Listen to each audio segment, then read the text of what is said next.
Students, आज हम cellular adaptations to stress पढ़ेंगे।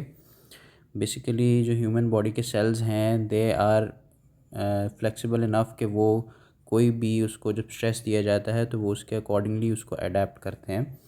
तो स्ट्रेसर्स जो है ना वो दो टाइप्स के होते हैं, दे मे बी फिजियोलॉजिकल और पैथोलॉजिकल। अब फिजियोलॉजिकल की एग्जांपल अगर आप देखें तो इट मे बी प्रेगनेंसी, और पैथोलॉजिकल में इस्कीमिया भी हो सकता है जिसमें ब्लड फ्लो कॉम्प्रोमाइज्ड है, उसमें हीट भी हो सकती है, उसमें जो है इन्फेक्शन भी हो सकता है, और एट्सेट्रा एट्सेट्रा। अब adaptation is a reversible change in response to stress, reversible change in response to stress. अब इंजरी कब होती है, सेल इंजरी कब होती है? जब ये रिवर्सिबल चेंज इरिवर्सिबल में चेंज हो जाए, और अगर इस इंजरी को रोका ना जाए तो it can lead to cell death. So अब सेलुलर एडेप्टेशंस में सबसे पहले हम पढ़ेंगे hypertrophy. Hypertrophy increase in cellular size, और इंक्रीज़ इन सेलुलर साइज़ का मतलब यह है कि सेल की प्रोटीन्स बढ़ रही हैं, मोर प्रोटीन सिंथेसाइज हो रही हैं, फिलामेंट्स ज़्यादा सिंथेसाइज हो रही हैं, और यूजुअली हाइपरट्रोफी और हाइपरप्लेजिया ये साथ साथ चलते हैं। एक ऐसा सबसे कॉमन एग्जांपल, जो लोग जिम जाते हैं, जिम करते हैं, तो उनका जो मसल टिश्यू है that undergoes hypertrophy. Blood pressure के नतीजे में, हाइपरटेंशन के नतीजे में जो कार्डिक टिश्यू है दैट अंडरगोज हाइपरट्रोफी। एक चीज़ याद रखनी है कि it is only an increase in cellular size, it is not an increase in cellular number. और बॉडी के अंदर कुछ सेल्स होते हैं जिनको परमानेंट सेल्स कहा जाता है, उनके अंदर मसल्स भी आते हैं और हमारे नर्व भी आते हैं। तो मसल्स और नर्व जो हैं ये उस स्टेज के ऊपर जाकर इनका अरेस्ट होता है सेलुलर साइकिल में, जिसको G0 कहते हैं, और ये सेल डिवाइड नहीं करते, और फ्रीक्वेंटली इनका ट्यूमर भी आपको इसी वजह से नज़र नहीं आते, बिकॉज ये कॉमनली हाइपरट्रोफी होती है, इनकी हाइपरप्लेजिया नहीं होती। ये चीज़ याद रखनी है। और हाइपरट्रोफी की कुछ एग्जांपल्स जो कि अभी हम पढ़ेंगे उसमें फिजियोलॉजिकल एग्जांपल है, ये MCQs भी आता है, MCQs में भी आता है, जिसमें एक तो हमने पढ़ लिया ना कि बॉडी बिल्डर्स हैं, ठीक है। Second is uterus in pregnancy, uterus in pregnancy, और दैट इज़ एन एग्जांपल जिसके अंदर हाइपरट्रोफी हाइपरप्लेजिया के साथ साथ एकम्पनीड है, और ये हार्मोन ड्रिवन भी है। पैथोलॉजिकल एग्जांपल के अंदर हमने ऑलरेडी डिस्कस कर लिया, it is the hypertrophy of cardiac tissue, जो कि increase response, it is the response to hypertension और इंक्रीज वर्कलोड। यूजुअली ये जो कंसेंट्रिक हाइपरट्रोफी हम देखते हैं। तो कीप इट सिंपल, हाइपरप्लेजिया की तरफ आ जाएं। Hyperplasia increase in cellular number, और यूजुअली ये हार्मोन की स्टिमुलेशन की एक्सेस की वजह से होता है। जैसे हमने ऊपर भी यूट्रस के केस में पढ़ा, वो भी हार्मोन्स की वजह से होता है। और एक और जगह जहाँ पर हार्मोन्स की एक्सेस स्टिमुलेशन की वजह से हाइपरप्लेजिया होता है, बहुत कॉमन डिजीज़ है, उसको हम कहते हैं BPH, वो एंड्रोजन्स की स्टिमुलेशन की वजह से होता है। Usually hyperplasia may lead to malignancy in all of the cases except in this one. BPH जो है ये एटिपिकल है, और इसकी कॉज हमें नहीं पता कि ये क्यों मैलिग्नेंसी की तरफ नहीं जाता, बट इट इज़ बिनाइन, इसके नेम के अंदर ही है, प्रोस्टेटिक हाइपरप्लेजिया। ऑलराइट, तो it is usually accompanied with hypertrophy, जो हाइपरप्लेजिया है। तो अब फिजियोलॉजिकल की एग्जांपल्स जो हैं ये आपने याद रखनी है, MCQs में आती हैं। जैसे हमने ऊपर भी पढ़ा, हाइपरट्रोफी के अंदर भी, फिजियोलॉजिकल के अंदर यूट्रस तो है ही है, जिसमें दोनों साथ साथ होती हैं, और एक है जिसको ब्रेस्ट ग्रोथ भी कहते हैं, ब्रेस्ट ग्रोथ एट प्यूबर्टी। इसके अंदर बोथ हाइपरप्लेजिया और hypertrophy of glandular epithelial cells होते हैं। ठीक है, अब एपिथेलियल सेल्स वो सेल्स हैं जो बड़ी फ्रीक्वेंटली डिवाइड करते हैं, और ये परमानेंट सेल्स की कैटेगरी में नहीं आते। ये rapidly dividing cells of the body हैं जो एक स्टेम सेल्स के साथ लिंक्ड हैं। इसी एपिथेलियल सेल्स ही उन कैटेगरी में हैं जिनके हाइपरप्लेजिया होते हैं, और लीवर सेल्स भी उसी कैटेगरी में आते हैं। इसी वजह से, क्योंकि जब लीवर डोनेट करते हैं तो फिर लीवर अपने साइज़ के ऊपर वापस आ जाता है, तो हाइपरप्लेजिया ऑफ लिवर सेल्स, ठीक है, हेपेटोसाइट्स। फिर बोन मैरो की तरफ आ जाएं, तो bone marrow also results anaemia की जब होता है किसी को, तो रेड सेल्स प्रिकर्सर्स जो हैं that also leads to hyperplasia. So I think यहाँ तक जो है ना वो हम सब क्लियर हैं।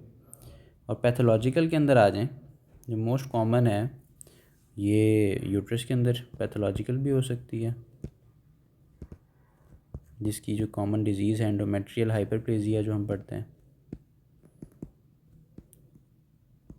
और ये जितनी भी एंडोमेट्रियल कार्सिनोमा और ये डिजीज़ हैं that are due to over production of estrogen, या एस्ट्रोजन ज़्यादा खा रहे हैं, ओसीपीज़ आप ले रहे हैं, तो उसकी वजह से मीनोपॉज जो है वो लेट हो रहा है, और मेनार्क जो है वो अर्ली हो रहा है, उसकी वजह से एंडोमेट्रियल हाइपरप्लेजिया के चांसेस ज़्यादा होते हैं, इंक्रीज एस्ट्रोजन, बिकॉज हार्मोन की वजह से हाइपरप्लेजिया होता है। इसके अंदर फिर प्रोस्टेटिक हमने पढ़ लिया, फिर ह्यूमन पेपिलोमा वायरस की वजह से जो वॉर्ड्स होते हैं that are also hyperplasia. Skin warts जो हैं वो एपिडर्मल हैं, जेनिटल वॉर्ड्स जो हैं वो म्यूकोजल हैं। So you get the picture. अब मेलिग्नेंसी इसमें होती क्यों है? देखो, सेल रैपिडली डिवाइड कर रहा है, सेल का नंबर इंक्रीज़ कर रहा है, और रैपिडली जब ज़्यादा रैपिडली डिवीजन होगी तो सेल साइकिल के अंदर एरर्स के भी चांसेस ज़्यादा हो जाएंगे, और जब एरर्स के चांसेस ज़्यादा होंगे तो लाइकली म्यूटेशंस होंगी, और सेल इमॉर्टल होने के चांसेस ज़्यादा हैं। सेल का साइकिल जब गवर्न नहीं हो रहा तो वो इमॉर्टल हो रहा है, और वो अनकंट्रोल ग्रोथ की वजह से मेलिग्नेंसी के रिज़ल्ट कर रहा है। अब hypertrophy versus hyperplasia, I think ये सब क्लियर है, इसमें एमसीक्यूज़ के अंदर आप लोग गलती नहीं करेंगे। ठीक है, तो permanent cells, non dividing cells जिसमें मायोसाइट्स भी आते हैं, स्केलेटल मसल्स भी आते हैं, नर्व्स भी आते हैं, परमानेंट जी नॉट स्टेट के अंदर होते हैं, ये हाइपरट्रोफी के अंडरगो करते हैं। और जो सेल्स कैपेबल हैं ग्रोथ के, डिवीजन के, वो एपिथेलियल सेल्स जैसे जीआई ट्रैक्ट में हैं, ब्रेस्ट के डक्ट्स में हैं, हमारी स्किन में हैं, हमारे ब्लड सेल्स हैं, बोन मैरो है, तो ये दोनों हाइपरप्लेजिया ज़्यादा में जाते हैं, और हाइपरट्रोफी भी साथ साथ इनकी चलती रहती है। और इसी वजह से हाइपरप्लेजिया डिस्प्लेजिया हम पढ़ेंगे आगे, वो क्या होता है, और ट्यूमर की तरफ भी चला जाता है। अब आगे आ जाएं एट्रोफी की तरफ। Atrophy, reduction in size of organ और टिश्यू। ठीक है, अब इसके अंदर डिक्रीज़ इन सेल साइज भी हो सकता है, और नंबर भी हो सकता है, दोनों चीज़ें हो सकती हैं। ओके, इसकी फिजियोलॉजिकल एग्जांपल, फिजियोलॉजिकल मतलब नॉर्मल जो हमारी बॉडी को नीडेड है। ठीक है, ये जो हमारा नोटोकॉर्ड है ना, जिससे डिस्क हमारी बनती है, ये रिग्रेस कर जाता है टिश्यू, और फाइब्रोटिक टिश्यू रह जाता है जो इंटरवर्टेब्रल डिस्क बनाता है। ठीक है, एम्ब्रियोनिक स्ट्रक्चर है नोटोकॉर्ड, इसकी एग्जांपल है। यूट्रस जो है उसने वापस अपने साइज़ पे आना है चाइल्ड बर्थ के बाद, वो सेल्स डाई आउट कर जाते हैं, एट्रोफी हो जाती है। ब्रेस्ट मेनोपॉज के बाद, जैसे पहले हाइपरप्लेजिया हुआ मेनार्क में, प्यूबर्टी में, ठीक है, तो इसके अंदर मेनोपॉज हो जाएगा।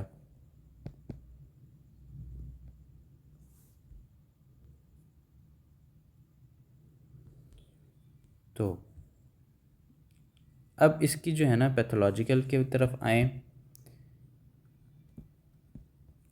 तो डिसयूज एट्रोफी इसकी एक कॉमन टाइप है, जिसके अंदर अनयूज्ड स्केलेटल मसल, जो आप फॉर एग्जांपल बेड रेस्ट की तरफ जाते हैं, ठीक है, तो आपके मसल्स वीक हो जाते हैं। जिम करने वाले जिम छोड़ते हैं, उनके मसल्स वीक हो जाते हैं, इमोबिलाइज होते हैं, कि एक्सीडेंट हो जाता है, बेड पे आ जाते हैं, या आपने फ्रैक्चर, ये कॉमन एमसीक्यू है, फ्रैक्चर किसी को किया हुआ है और उसको कास्ट जो है वो लगा हुआ है, उसकी वजह से वो इमोबिलाइज्ड है, तो उसको कौन सी एट्रोफी होगी? वो डिसयूज एट्रोफी होगी।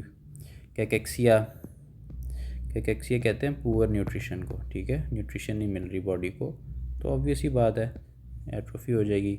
ब्लड सप्लाई कम हो जाए अगर, ठीक है, ये एथेरोस्क्लेरोसिस में होती है यूजुअली, ब्लड वेसल्स नैरो हो जाती हैं, और ये सेनाइल एट्रोफी का बहुत कॉमन कॉज है। सेनाइल एट्रोफी बुढ़ापे में जो हमारे ब्रेन का साइज़ कम हो जाता है, उसकी ब्लड सप्लाई चूँकि कॉम्प्रोमाइज़ हो रही है एथेरोस्क्लेरोसिस की वजह से, तो उसको सेनाइल एट्रोफी भी कहते हैं। और लॉस ऑफ इनर्वेशन की तरफ आएँ, तो लॉस ऑफ इनर्वेशन जो है, न्यूरोमस्कुलर डिसऑर्डर कोई भी हो जाए, ठीक है, तो that can also lead to atrophy. कहीं पे भी नर्व सप्लाई सही से नहीं कर पा रही तो वो एट्रोफी करा देगी। और एट्रोफी की दो कॉमन पाथवेज हैं। जब भी बॉडी या कोई टिश्यू एट्रोफी करवाना चाहेगा, तो या तो कोई स्ट्रेसर्स पैथोलॉजिकल हैं तो स्ट्रेसर इन दो मैकेनिज़म्स को इंड्यूस कराएंगे, या बॉडी के फिजियोलॉजिकल हैं तो बॉडी के अपने मैकेनिज़्म इन दोनों में से किसी एक को इंट्रोड्यूस कराएंगे। एक है यूबिक्विटिन, नाम थोड़ा सा मुश्किल है बट आपने बस ये हल्का सा इसका पिक्चर ज़हन में रखना है।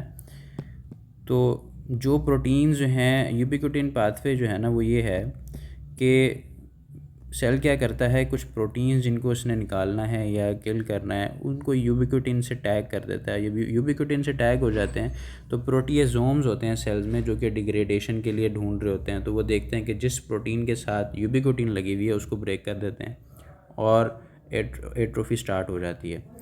एक फिर ऑटोफेगी है। ऑटोफेगी ये है कि सेल्फ ईटिंग कर रहा है सेल अपने आप को, और सेलुलर कंपोनेंट्स को जो है ना वो फ्यूज़ करा रहे हैं लाइजोसोम्स को। इसकी डिटेल हम बाद में पढ़ेंगे, ठीक है। सो इसको हम ज़्यादा कॉम्प्लेक्स नहीं करते, keeping it simple. Let's go on to metaplasia. Metaplasia से बहुत ज़्यादा एमसीक्यूज़ आते हैं, इसको बहुत अच्छे से हज़म करना है और इसमें कोई गलती नहीं करनी, और वो मैं आपको सारे एमसीक्यूज़ की टाइप इसके बाद बताऊंगा किस किस टाइप के एमसीक्यूज़ पास्ट पेपर्स में आ चुके हैं। Change in cell type, change in cell type in response to stress. तो basically this is an adaptation, all right. New cell type is now able to withstand this stress, ठीक है। Cell ने अपनी type change कर ली और जो new type बनी वो स्ट्रेस को ज़्यादा बेहतर तरीके से रिस्पॉन्ड कर सकती है, सेल को अलाइव रख सकती है, उस ऑर्गन टिश्यू को उस हिसाब से उसने एडजस्ट कर दिया, ठीक है। सबसे कॉमन एपिथेलियल टिश्यू के अंदर ये चीज़ होती है। अब एपिथेलियल टिश्यू के अंदर अगर ये चीज़ हो रही है तो इसमें आप खुद सोचें, मिसाल के तौर पर जब जो लोग स्मोकर्स हैं, अब स्मोकिंग जो है वो इरिटेशन कॉज करता है, ठीक है। इरिटेशन की वजह से जो हमारा कलमनर टिश्यू है, एपिथेलियल कलमनर टिश्यू है हमारे रेस्पिरेटरी ट्रैक का, वो किस में कन्वर्ट हो जाएगा? नॉर्मल कलमनर स्क्वेमस एपिथेलियम में, ठीक है। अब स्क्वेमस एपिथेलियम में मसला ये है कि इसके अंदर सीलिया नहीं होते। अब सीलिया नहीं होते तो क्लियरिंग नहीं हो पाएगी और म्यूकस वहाँ पर इकट्ठा हो जाएगा, और म्यूकस जब इकट्ठा हो जाएगा तो क्या होगा? ज़्यादा चांस ऑफ बैक्टीरियल ग्रोथ और इन्फेक्शंस, जो कि हम स्मोकर्स में अक्सर देखते हैं, ठीक है। इसीलिए तो COPD के साथ वो आते हैं, उनका म्यूकस सही से वो नहीं हो रहा होता, एक्सक्रीट आउट नहीं हो पा रहा होता, और उसी की वजह से उनके अंदर जो है वो COPD की वजह से इन्फेक्शंस के बहुत ज़्यादा चांसेस होते हैं, that can also lead to their death. तो मेटाप्लेजिया के अंदर इट इज़ पोटेंशियली रिवर्सिबल मैं कहूँगा, लेकिन अगर इसको ना ठीक किया जाए, it is potentially reversible, remember it, ठीक है। लेकिन बहुत अरसे तक चलता रहे, इसको ठीक ना किया जाए तो क्या करेगा? डिस्प्लेजिया हो जाएगा, सेल की बिल्कुल परमानेंटली टाइप चेंज होके अगली स्टेज में चला जाएगा ठीक है, जिसको हम मेलिग्नेंसी भी कहते हैं। डिस्प्लेजिया और मेलिग्नेंसी मोर और लेस सेम चीज़ है, ठीक है, इसको कंफ्यूज मत कीजिएगा। तो आपको कुछ एग्जांपल्स बताता हूँ जो हमारी बॉडी में फ्रीक्वेंटली होते हैं और एग्ज़ाम में भी जो एग्जामिनर है उसको पसंद है। तो Barrett's esophagus is one of an example. Alright, इसमें क्या होता है कि जो स्ट्रेसर है वो क्या है, that is gastric acid. Please don't mind the background, it is gastric acid. और गैस्ट्रिक एसिड जो है एसोफेगस में जब उसकी रिगर्गिटेशन हो रही है, जो कि सबसे ज़्यादा कॉमन है जर्ट के अंदर, ठीक है, वो क्या करता है, बार बार इरिटेट करता है उस एपिथीलियम को। अब वो कलमनर एपिथीलियम जो हमारे, याद रखिएगा ये एपिथीलियम आपको आनी चाहिए, इसका हम अलग से एक वीडियो बनाएंगे जिसके अंदर आपको हिस्टोलॉजिकली सारी इसमें वेल वर्स्ड कर देंगे। तो नॉर्मल जो हमारी कलमनर है, जो सॉरी नॉर्मल जो स्ट्रेटिफाइड जो हमारी एपिथीलियम है ना, स्क्वेमस एपिथीलियम, वो किस में कन्वर्ट हो जाती है, कलमनर में। नॉर्मल स्ट्रेटिफाइड, तो नॉर्मल स्ट्रेटिफाइड स्क्वेमस एपिथीलियम जो कि हमारी एसोफेगस में नॉर्मली प्रेजेंट होती है, it gets converted into columnar epithelium, जैसे कि हमारी इंटेस्टाइन्स में होती है, ठीक है। अब हमारा जो एसोफेगस है that is not tune to acid, ठीक है, that is tune to bolus, food आ रहा है, ठीक है, और फूड आ रहा है और वो एब्रेजन कॉज कर रहा है, तो दैट इज़ वाई हमारे पास एसोफेगस में स्ट्रेटिफाइड स्क्वेमस एपिथीलियम होती है वेयर एंड टीयर को जो है ना वो बेयर करने के लिए। बट हमारे जो इंटेस्टाइन है वो एसिड को डील करने के लिए कुछ सिक्रीशंस भी, अल्कलाइन सिक्रीशंस भी कॉज करता है और उसको न्यूट्रलाइज वगैरह करता है। सो इस स्ट्रेस को अडॉप्ट करने के लिए हमारा जो एसोफेगस है that is converted into columnar intestinal type epithelium, ठीक है। और अगर बहुत अरसा ये रहे तो ये एडिनोकार्सिनोमा के अंदर भी कन्वर्ट हो जाता है, ठीक है, ये भी एक एमसीक्यू है। सो एक और एग्जांपल जो है दैट इज़ मायोसाइटिस ऑसिफिकेंस, ठीक है, और ऑसिफिकेशन कहते हैं इसको, बेसिकली जो मसल टिश्यू है that gets converted into bone, ठीक है, बिकॉज आपको पता ही है कि मीजेनकाइमल सेल से मसल टिश्यू बनता है, उसी से ही बोन बनता है, ठीक है।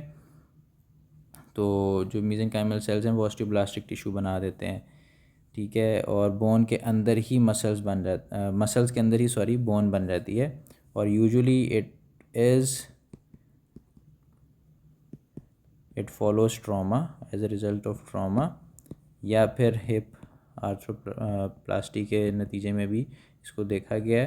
तो यूजुअली इसका जो सिनेरियो आता है वो ये है कि एक बच्चे को चोट लगी और वो एक्सीडेंट हुआ और उसकी फिर स्वेलिंग बन गई आर्म के अंदर, कुछ अर्से में वो रिज़ॉल्व भी हो गई, मसल स्टिफ हो गया। इस तरह की जो है ना अगर सिनेरियो आएगा तो आपने मेटाप्लेजिया सेलेक्ट करना है या मायोसाइटिस ऑसिफिकेंस सेलेक्ट करना है। विटामिन ए डेफिशिएंसी की वजह से भी मेटाप्लेजिया होता है, ठीक है, और ये अपर रेस्पिरेटरी ट्रैक में भी हो सकता है और आइज़ में भी हो सकता है। आइज़ में इसको कहते हैं ज़ीरोफ्थैल्मिया, ड्राई आइज़, और अपर रेस्पिरेटरी ट्रैक में असल में विटामिन ए का जो रोल है ना that is important for maintaining the epithelial cells, ठीक है। हमारे यहाँ पर भी एपिथेलियल सेल्स हैं और आइज़ में भी एपिथेलियल सेल्स हैं, और इसकी जो डेफिशिएंसी अगर हो जाएगी तो एपिथेलियल मेटाप्लेजिया हो जाएगा और केराटिनाइजेशन हो जाएगी, ठीक है।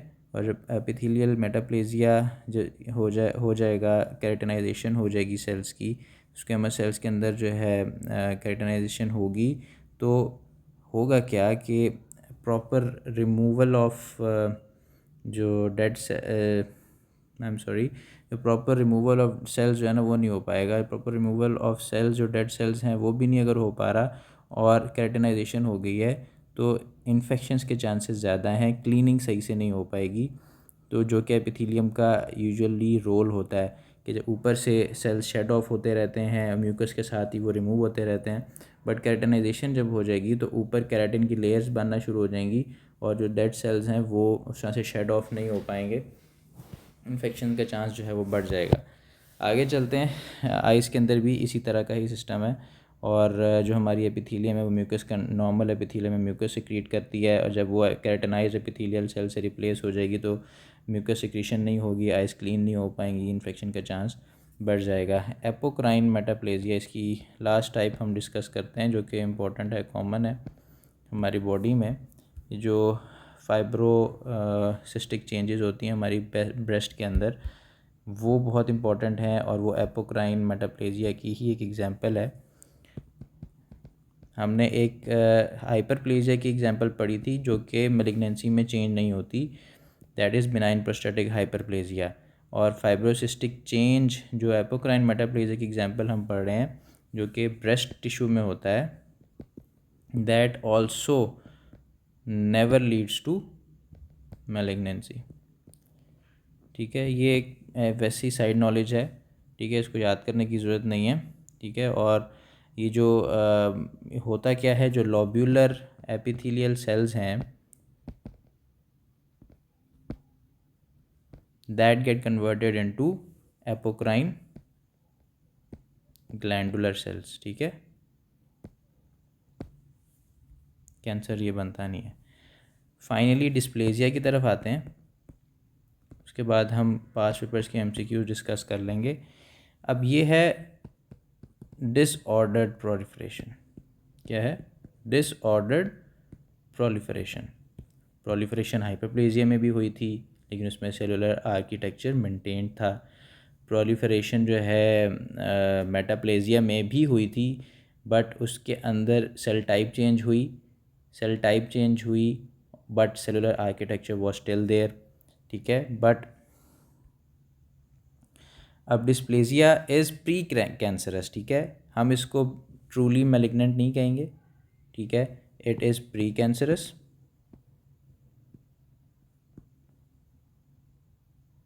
And non neoplastic.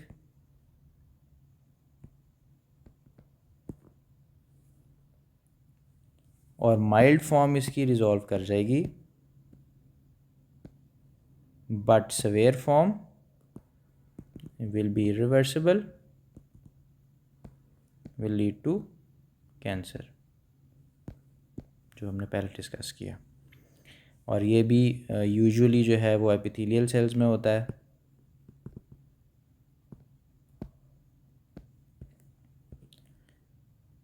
बिकॉज सबसे ज़्यादा डिवाइडिंग सेल्स वो होते हैं।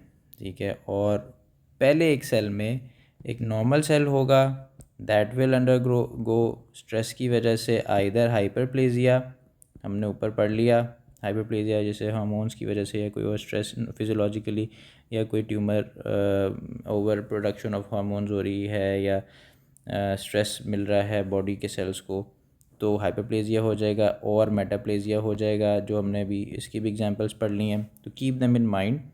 और अगर इसको हमने रिवर्स ना किया तो डिस्प्लेजिया हो जाएगा, और डिस्प्लेजिया अगर बहुत अरसे तक रहा तो it will lead to cancer, malignancy. अब डिस्प्लेजिया की कुछ कैरेक्टरिस्टिक्स हैं, वो हमेशा याद रखिएगा। प्लियोमॉर्फिज्म अगर एमसीक्यू में आ जाए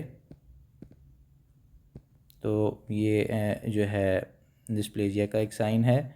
एबनॉर्मल न्यूक्लियाई आ जाए,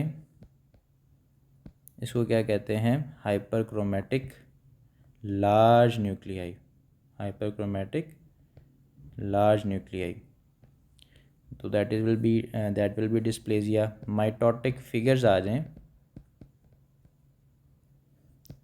जिसमें क्लम्प क्रोमेटिन है, दैट विल आल्सो बी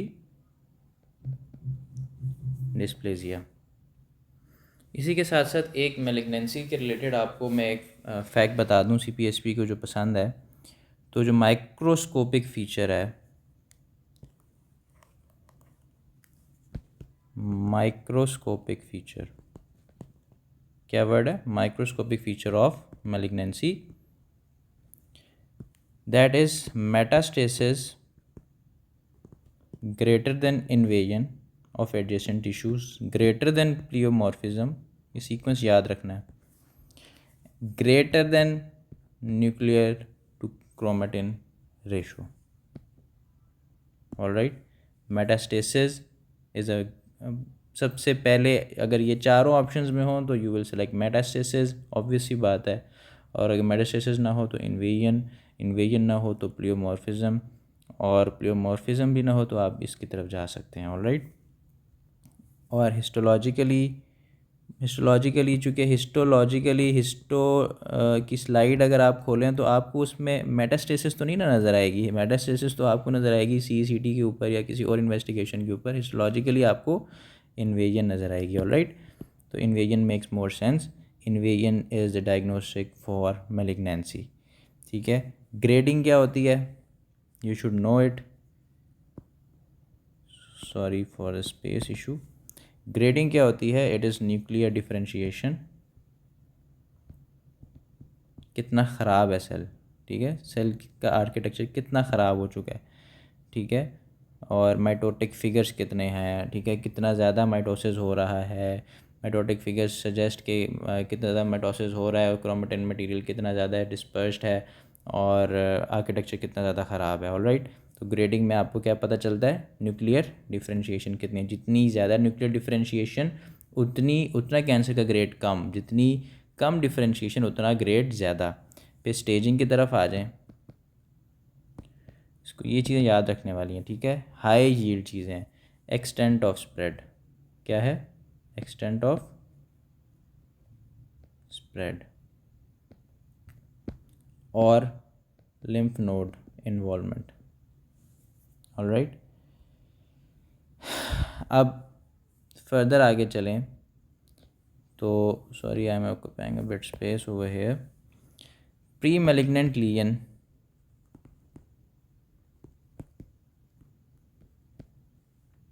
में डायग्नोस्टिक है प्लियोमॉर्फिज्म, जो कि डिस्प्लेजिया की भी हमने टाइप उसके अंदर कैरेक्टरिस्टिक्स में पढ़ा, ठीक है। प्री मैलिग्नेंट लीजन जो कि डिस्प्लेजिया होगा जिसके अंदर, उसमें क्या कैरेक्टरिस्टिक होगा? That will B प्लियोमॉर्फिज्म। Pre malignant condition अगर आ जाए MCQs में, क्या आ जाए? प्री मैलिग्नेंट कंडीशन अगर आ जाए तो increase nuclear to chromatin ratio. ये CPSP के फेवरेट सीक्वेंसेस हैं, just remember these. Most common pre malignant lesion that is leukoplakia. Most lethal pre-malignant lesion, that is erythroplakia. Most common pre malignant condition ये legion है, ठीक है, legion. और condition अगर पूछ लें, ठीक है, तो आपका आंसर चेंज हो जाएगा। दैट विल बी सब mucosal fibrosis. Alright.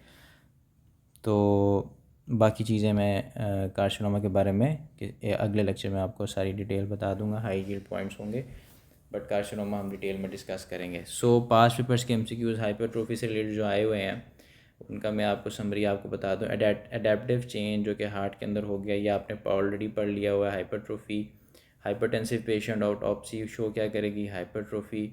60-year-old man with long standing hypertension and aortic stenosis, histologically heart will show hypertrophy of ventricular cells. Postmortem finding of aortic stenosis. Aortic stenosis से क्या होता है?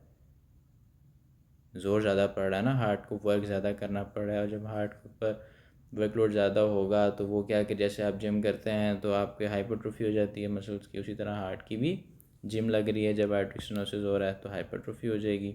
Most common complication of hypertension is left ventricular hypertrophy. क्योंकि hypertension है ना, आप इसमें फ़ौरन राइट वेंट्रिकल नहीं डालेंगे। हाइपरटेंशन से जो है एओर्टा ज़्यादा इफेक्ट हो रहा है ना, ठीक है।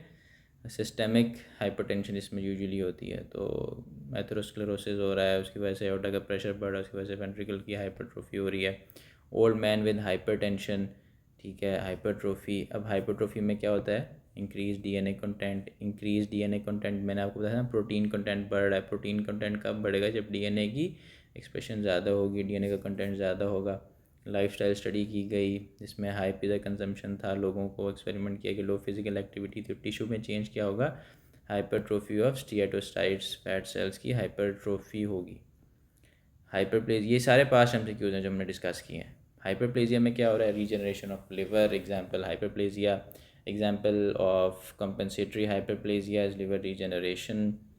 और few weeks after liver resection हो क्या रहा है, हाइपरप्लेजिया। अभी आपको एग्जांपल में क्लियरली बताया है, ठीक है।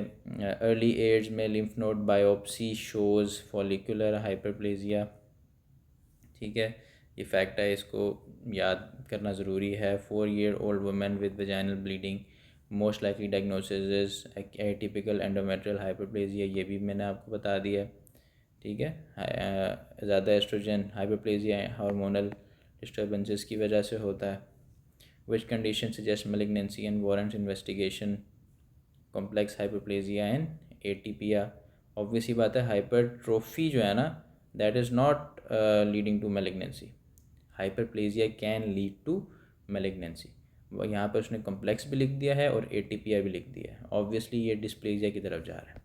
वुमेन विद मेनोरेजिया, ठीक है, तो उसने डीएनसी स्पेसिमेन लिया, that will lead to hysterectomy recommendation. क्यों यूट्रस रिमूव करने का कह रहे हैं, ऑब्वियसली बिकॉज कॉम्प्लेक्स हाइपरप्लेजिया हो रहा है और मैलिग्नेंसी की तरफ जा रहा है। Atrophy, women with leiomyoma, abundant stroma with few endometrial glands in endometrium. Stroma बहुत ज़्यादा हो गया, एंडोमेट्रियल ग्लैंड्स कम हो गए, तो क्या हो रहा है, एट्रोफी हो रही है। कॉम्प्लिकेटेड डिलीवरी, ब्लड लॉस बहुत ज़्यादा हो गया, लो ACTH है, ठीक है। ACTH लो हो गया, ये शीहान सिंड्रोम में होता है।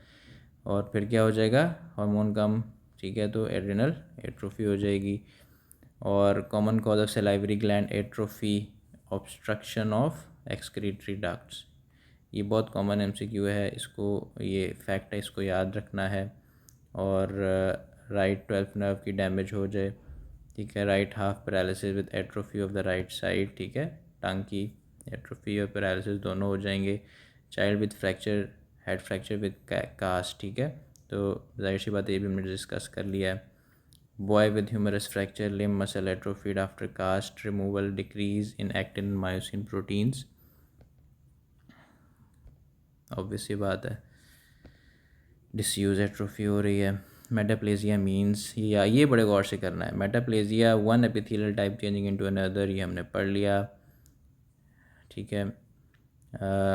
Correct statement about metaplasia is change in type of tissue which is reversible, metaplasia is reversible, ठीक है। Choose the best possible, all right. Dysplasia, अगर मेटाप्लेजिया डिस्प्लेजिया दोनों हैं तो don't choose dysplasia, choose metaplasia. Condition showing metaplasia is vitamin A deficiency, पढ़ा चुका हूँ। Diagnosis for 3 cm above squamocolumnar junction, columnar cells are seen, पढ़ा चुका हूँ। Gastric pain for 3 years, biopsy at G junction, columnar cells is the key, metaplasia. Cervix with squamous epithelium with endocervicitis, ठीक है। अगर squamous epithelium आ जाए cervix के ऊपर, जो कि एंडोसर्विक्स है, एंडोसर्विक्स के ऊपर कलमनर होनी चाहिए, एक बाहर वाली वेजाइनल साइड के ऊपर स्क्वेमस होनी चाहिए, तो वो कलमनर अगर स्क्वेमस में तब्दील हो गई है एंडोसर्विक्स की, तो क्या हुआ, metaplasia. Polyp in endocervix lined by stratified squamous, क्या हो गया, metaplasia. Change of stratified squamous epithelium at endocervix, metaplasia. Presence of stratified, ये बहुत कॉमन MCQ है, इसमें गलती नहीं करना please. Women with cervical polyp line with stratified squamous, again polyp किधर होता है, अंदर की तरफ होता है, यूट्रस की तरफ, alright. Swelling on the upper arm after injury, resolve in 1 year, पढ़ा चुका हूँ, ये भी पढ़ा चुका हूँ, ठीक है। तो you are boss in this, alright, ये सब आपको आता है। Microscopy of endocervical biopsy, done. Breast mass showing firm fibrous tissue, desmoplasia, fibroadenoma, this is something new, इसको एब्जॉर्ब कर लें, ऑलराइट। डेस्मोप्लेजिया, फाइब्रोसिस्टिक चेंजेस जिसमें होती हैं, वो भी एक टाइप ऑफ मेटाप्लेजिया ही है, but this is the most closest option, जो ऑप्शंस गिवन होंगे उसमें। Presence of pancreatic tissue in gastric mucosa, normal tissue एक जगह पर होना चाहिए, अगर वो कहीं और प्रेजेंट हो दैट इज़ कोलेस्टोमा। इसकी एक एग्ज़ाम्पल ये है, और एक एग्ज़ाम्पल ये है कि नोज़ के अंदर जो है वो लंग टिश्यू पे पड़ा हो। तो इसकी एक दो एग्जांपल्स हैं, I will share with you. तो रिमेंबर, कोरेस्टोमा इज़ नॉर्मल टिश्यू कहीं और साइड के ऊपर हो, एमसीक्यू किसी भी फॉर्म में आ जाए, सेलेक्ट कोरेस्टोमा। ठीक है, कोई हाइपरप्लेजिया, कोई हाइपरट्रोफी, कोई मेटाप्लेजिया, कोई डिस्प्लेजिया नहीं है। Uterine fibromyoma during pregnancy is red degeneration. इसको याद करना है, एब्जॉर्ब करना है। ठीक है, इस कॉन्सेप्ट को मैं आपको क्लियर कर दूंगा अगली वीडियो में। एप्लेजिया मीन्स, अभी just go with the flow, we have to wind it up, video ज़्यादा लंबी हो रही है। Aplasia means failure of cell production, आपको पता है, और ये दोनों भी पता है, प्रेगनेंसी में होते हैं। You also know this. Chronic bronchitis, hypertrophy and hyperplasia of mucus secreting glands. Done done done. तो thank you very much for your time.